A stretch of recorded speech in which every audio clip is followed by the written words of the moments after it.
příležitosti svátku svatého Floriána, patrona hasičů, se v Ludgeřovicích konala mše v kostele svatého Mikuláše. U nás se skutečně svatý Florián hodně světí, hodně na něj držíme. Koneckonců je vidět i na návštěvě, že tady máme skutečně i partnerské obce z Polska, máme tady partnery z širokých okolních obcí a dnes je to pro nás i taková trošku význačná příležitost, protože zároveň budeme světit i nové hasičské auto, které v podstatě se nám povedlo získat. Nový vůz Ford Transit hasičům slouží už od počátku letošního roku. Nahradil dosluhující AVI a vzhledem k hmotnosti do 3,5 tuny mohou za jeho volant usednout i hasiči s běžným řidičským průkazem. Když ve zkušební době toto vozidlo vyjíždělo k požáru rodinného domu, konkrétně teda kotelny, jednalo se o zahoření vlastně palivového dřeva.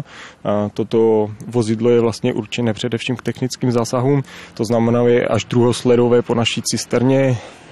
Vyjíždí s ním osádka vlastně ta, která může likvidovat například bodavý hmyz, například větrnou smršť, dále třeba povodně, jsou zde suché obleky, takže i zásahy a záchranu vlastně osob z vody jsme s tímto vozidlem schopni udělat. Svatofloriánského setkání se zúčastnili také zástupci hasičů z Markvartovic, Hati a družebního sboru z Polské Tuřičky.